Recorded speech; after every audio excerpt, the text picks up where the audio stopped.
Hi and welcome to Check Your Thread, a podcast about sewing more sustainably. My name's Zoe and I'm obsessed with sewing. I've been blogging about it for over 14 years and I'm the creator and host of the popular handmade wardrobe challenge Me Made May.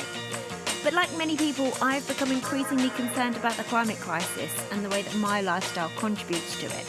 So in this podcast, I'll be nerding out about making clothes whilst exploring how to minimise the negative impact that it may have. I really hope you'll join me in this journey. So today's episode is the first of two featuring a conversation that I had with Sarai Mitnick, who you may well know as the founder of both Colette Patterns and the Seamwork community. Sarai has been a major player in the online sewing community pretty much since its birth. So how was that from Sarai's perspective? And how did Sarai's own podcast, Seamwork Radio, morph from a storytelling platform to a medium spreading a slow sewing philosophy? We'll get into all of that and more. So are you doing okay, lovely listener?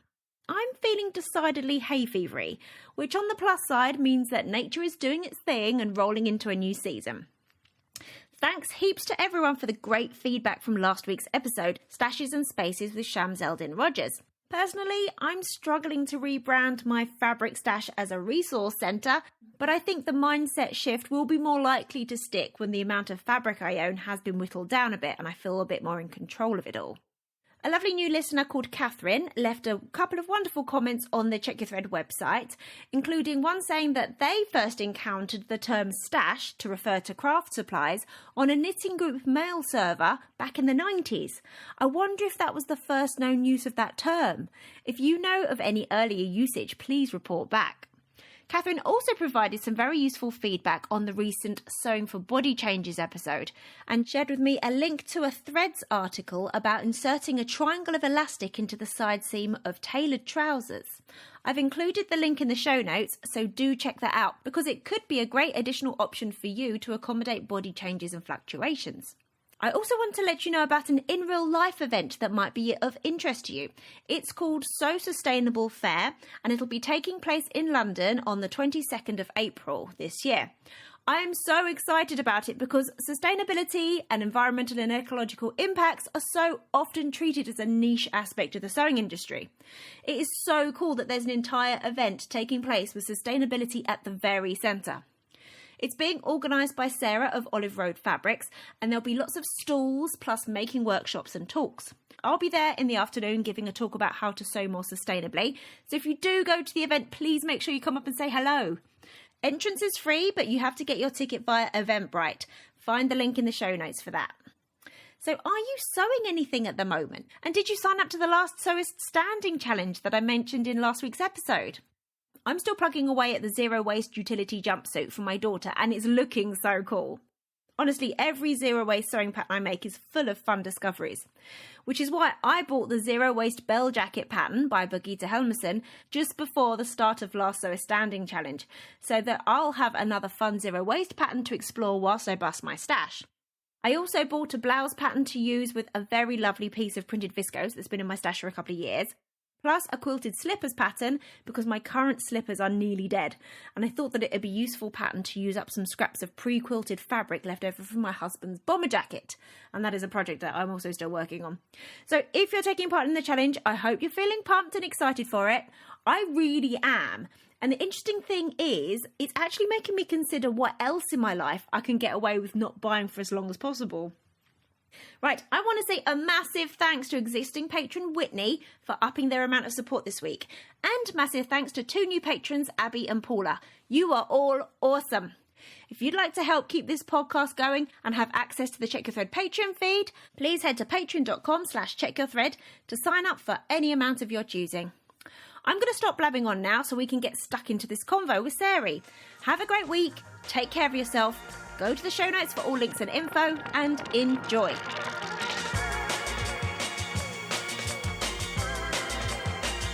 Welcome to the podcast. Thank you so much for your time.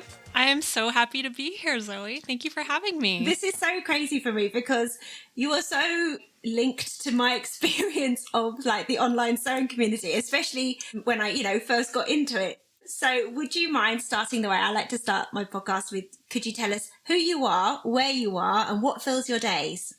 Yes. So I'm Sarai, and I'm the founder of Seamwork. And where I am, I'm in a little unincorporated county in Oregon outside of Portland. I used to live in Portland and I moved to the country last year. Had a pandemic move to the Oh, did country. you? Yeah, so I live kind of in the middle of nowhere now, in the middle of a forest. And what fills my days, I do a lot of things. I run Seamwork. I spend a lot of time with our community on Seamwork. I do a lot of writing. I do newsletters. I do podcasts. I do YouTube. All kinds of fun stuff, and also work with my team to make Seamwork happen. And I also spend a lot of time with my cats and gardening and sewing and doing lots of fun domestic stuff, cooking, all that kind of stuff. I don't know how you have time for all that. I'm so glad you added gardening into that. Cause well, if you've moved to the country, I hope there's some gardening happening. There's definitely gardening happening. Not right now because it's the middle of winter, but normally there's a lot of gardening. Awesome. What are your favorite things to grow? I like growing vegetables, but I also, well, before we moved to the country, I really liked growing roses. I had 12 or 13 roses on our tiny little lot in the city. But now that I live in the country, we have deer, and they also love roses, unfortunately. So I'm still trying to figure that one out. But we have a big patch of dahlias and lots of flowers. And we built a garden with raised beds and a big, tall deer fence around it. Oh, that's so funny. Yeah, that's something I wouldn't need to consider. What vegetables do you grow?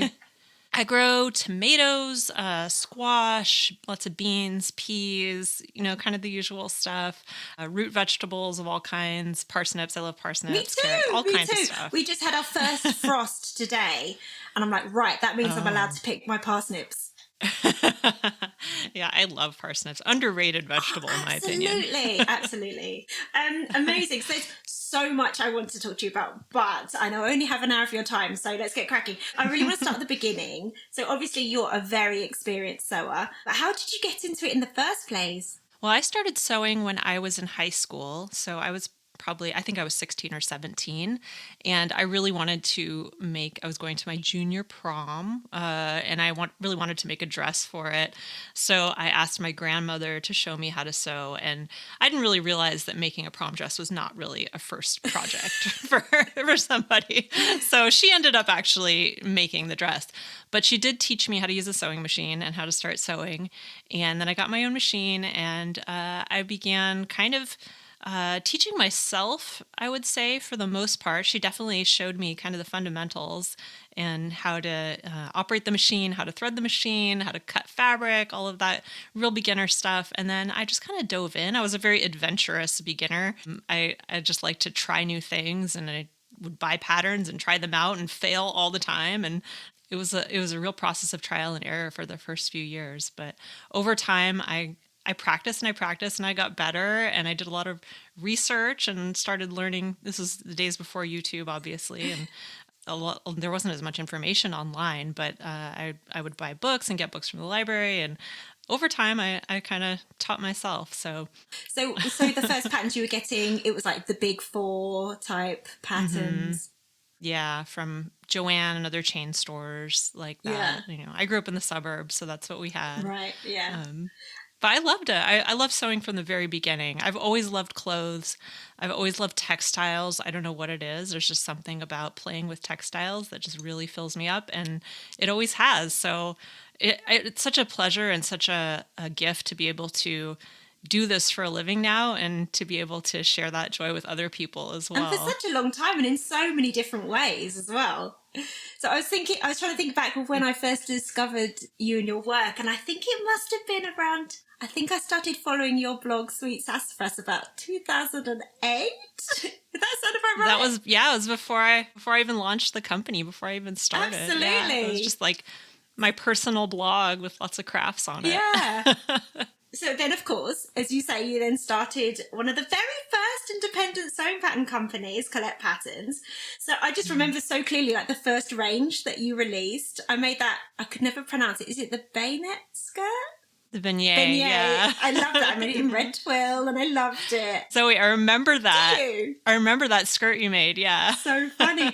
I just Yeah. was so excited to see this range because it really felt like the first range of products that was made specifically speaking to like the kind of aesthetic that I had and that a lot of the people that I was following online had as well. It felt like you were kind of making them for us rather than I felt like the big four patterns were kind of made for somebody else somehow, you know?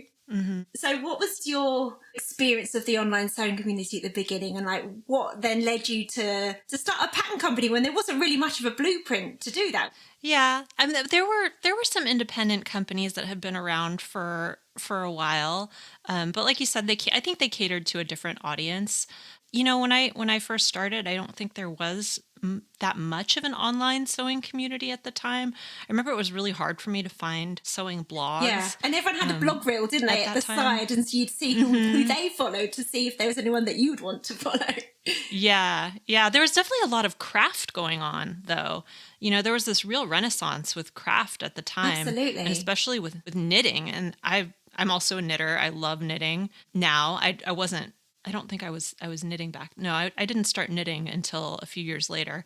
But I saw all this going on and all this cool craft stuff, paper crafts, all this stuff going on. But it felt like there was kind of this gap when it came to sewing where there just wasn't that much that was available.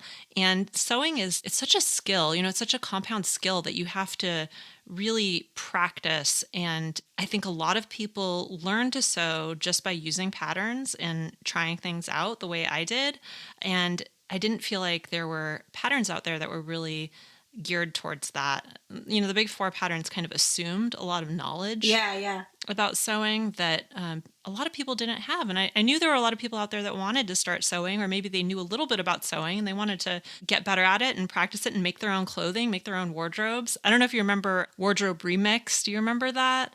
It was this phenomenon that went on. I think it was mostly on Flickr, where people would post their outfits every day, and it was just like super creative and cool, and that was a really big inspiration to me. Do you remember Wardrobe Refashion? Oh, I remember that too. That was something different, but yeah. That was really influential for me as well. That was really cool too. There were just so many cool things going on. It was a real DIY kind of renaissance, as you say, wasn't it? It was like that whole kind of stitch and bitch thing was coming out as well, and the more the knitting scene. Yeah, and everyone's like, let's just have a go. It's very exciting. Yeah. So I think that was a big influence for me and a big reason why I wanted to start something for the sewing world, because I knew it was there. You proved it. I hope so. Yeah, I mean, you paved the way in so many ways, I believe, for like so many sewing pattern companies that came after. And you must have had to you weren't the only sewing pattern company out there, but you must have had to figure a lot of things out for yourself early on that maybe it'd be easier to do perhaps now, possibly. But can you remember some of the the trickier elements of when you were first starting out?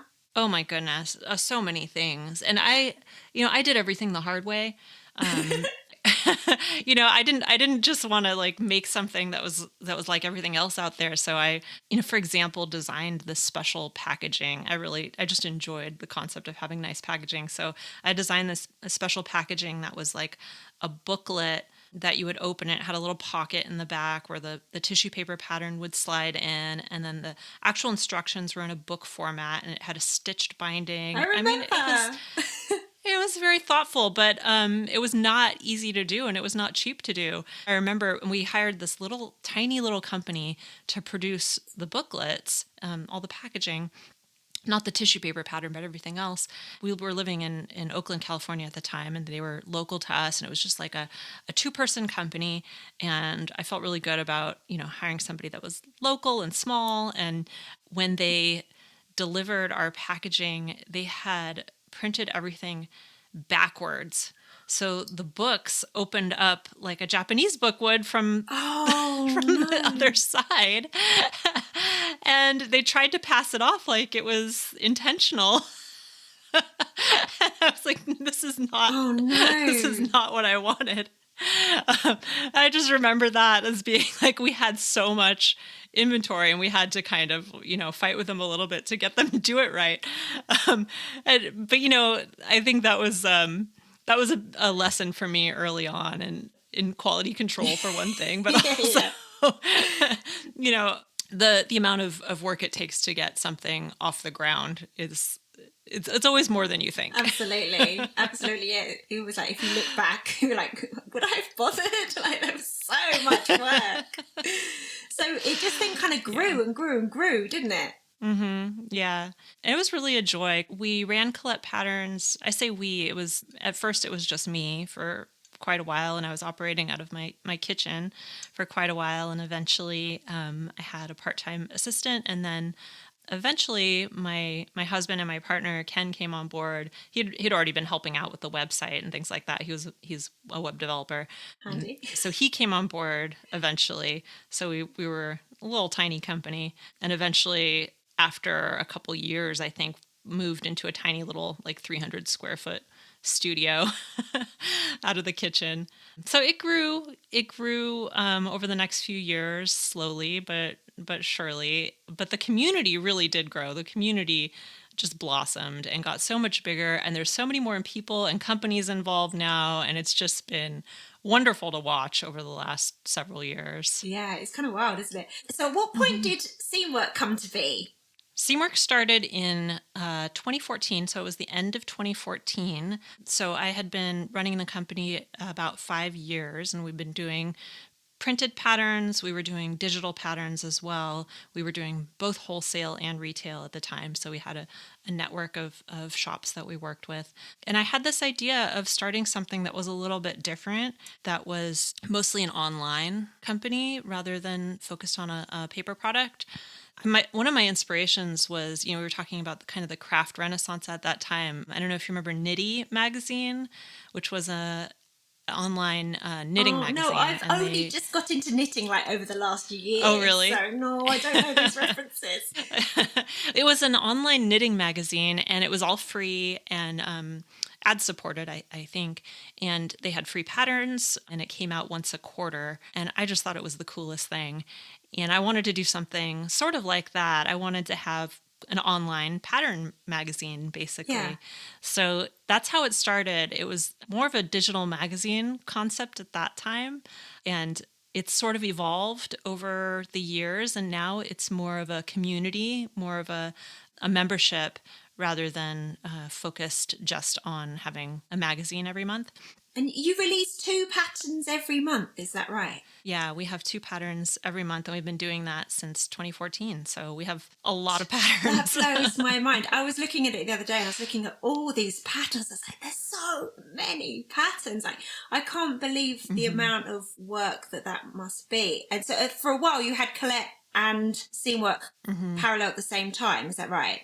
Yeah, we were doing both for a while, and then Seamwork was just taking off so much that we decided to focus everything on Seamwork. And the Colette patterns are still available on there, but we're now wholly focused on Seamwork as our main thing. And I've learned so much about the whole process, and being able to produce 2 patterns every single month for all these years has been such a learning experience. And I think a big part of it is just the talent of our team. We have an amazing team of people now. We have these really experienced pattern makers, and they're just great at what they do, both the actual technical aspects of pattern making, but being able to manage projects and get everything working together as a team. Their capabilities are just so impressive. Yeah, I mean, that must be such a good team to have that turnover. I imagine awesome. It's not like every month you start from scratch. I'm sure you have many things in development, but it's super impressive. Yeah, we definitely have lots of things going at once, but it's a very well-tuned schedule. Yeah. And they do just an incredible job. Robin is our lead pattern maker, and she has just years and years of experience, and she's incredible. She's a great human being and a great pattern maker. So with everything that Seamwork is, what inspired you to create a podcast element? So the podcast has changed.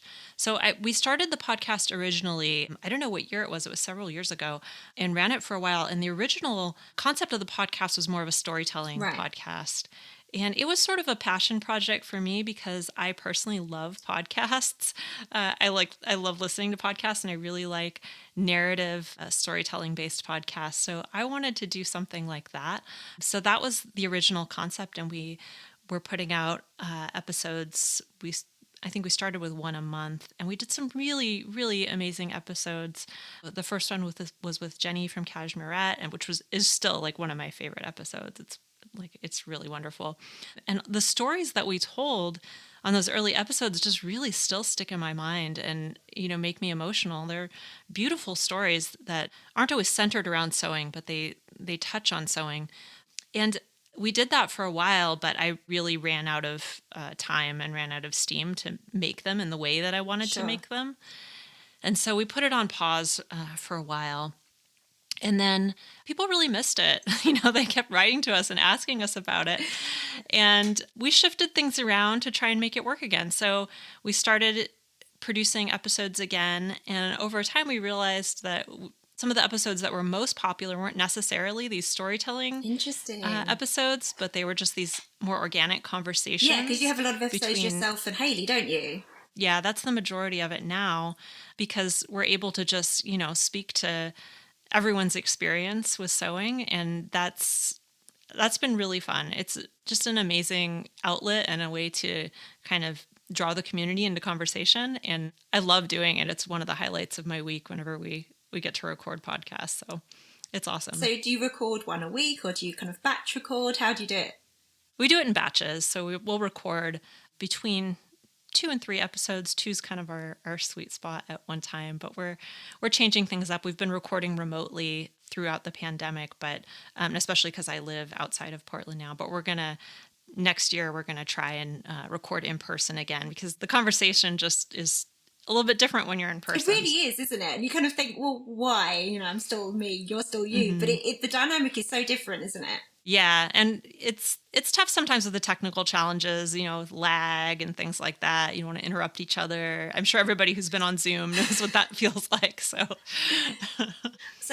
what I personally really appreciate about Seamwork Radio is that I really like, it seems from the outside anyway, that you very much have a message that it's about mindful making and about kind of selecting projects wisely and kind of being really thoughtful about like what you're adding into the world and into your wardrobe. So has that always been your personal approach to making? Did you have that phase of like, I want to make everything and kind of mindlessly buying fabric and stuff? Oh, absolutely. I think everybody has that phase. Yeah, I think especially when you're a beginner, you're so excited. It is really exciting. There's so much you can do. And sewing is such a open-ended, you can make anything, really. If you set your mind to it and you learn the techniques and you have the right tools, you can really learn to do anything, which is very exciting. But I think over time, a couple things happened. One is I didn't really want to own that much stuff and keep producing that much stuff. I think my style became a lot more focused personally. And I didn't want to, spend time just kind of mindlessly producing things for the sake of producing them. I wanted sewing to be a practice where I could relax and de-stress and give myself the attention that I wanted to give. So sewing as a practice changed for me over the years. And then I think also there's a lot more awareness in the sewing community generally about the idea of sustainable sewing and making things in a way that is both sustainable for your own life, but also for the planet and the communities around you. So I think that has sort of filtered into my awareness more and more as I've matured. Yeah, I'm going to put a list in my show notes of some of the episodes that I really think that listeners of Check Your Thread would particularly enjoy of Seamwork Radio if they're not already listeners. So I'll put a full list, but there was a few that I just wanted to particularly highlight. Episode 11, you had 6 fabric shopping rules that everyone should know, which is a really good one about encouraging people to make careful purchases and to kind of keep your stash under control. And I liked episode 87, which is how can I get more wear out of the things I sew. And then also episode 85 is how can I use more of the fabric I buy. So I'm going to put a big list, but those are 3 particular I think that people would really enjoy. So I really love that kind of relatability that you have with sustainability. However, I don't hear you mention too much in your podcast about the kind of the negative impacts of sewing. Is that something that you kind of decided consciously, like you were going to keep things more positive? That's a good question. I don't think that's a conscious decision. I think we touch on it in some of the episodes. You know, I try to keep in mind that sewing can often end up as sort of a substitute for our shopping habits. Absolutely. Or not even a substitute. You know, we can substitute fabric shopping for clothing shopping. I know I have done that for sure. I have done that. And I think it's something we touch on once in a while because I think it is a danger. I think it is something that people need to be conscientious of because it's so easy to substitute one seemingly good habit for a bad habit and end up taking it in the exact same direction. And I think that happens with a lot of different creative practices, but also, you know, just habits in our life. So I do think it's something that we try to stay mindful of, although I don't know that we have any episodes specifically dedicated to it, but it's a good point. Thanks so much for listening. I really hope you enjoyed this episode and are left feeling inspired. For more info about the podcast, including show notes for this and every episode, head to checkyourthread.com. I'd love to hear from you, so if you have any comments, questions or ideas for future episodes, please get in touch by emailing zoe@checkyourthread.com or find me on Instagram @checkyourthread. Massive thanks to Patrick Potter for production support, to Sylvia Seller for the awesome logo design, and to Simon at Palm Skin Productions for the music. This ad-free podcast would not be possible without listener support, so if you feel you are able, please consider signing up to the Check Your Thread Patreon. For the equivalent of buying me a coffee each month, you'll be making it possible to continue producing regular episodes. Links can be found in the show notes and on the website checkyourthread.com. I hope you'll listen again next week. Until then, take care. Bye!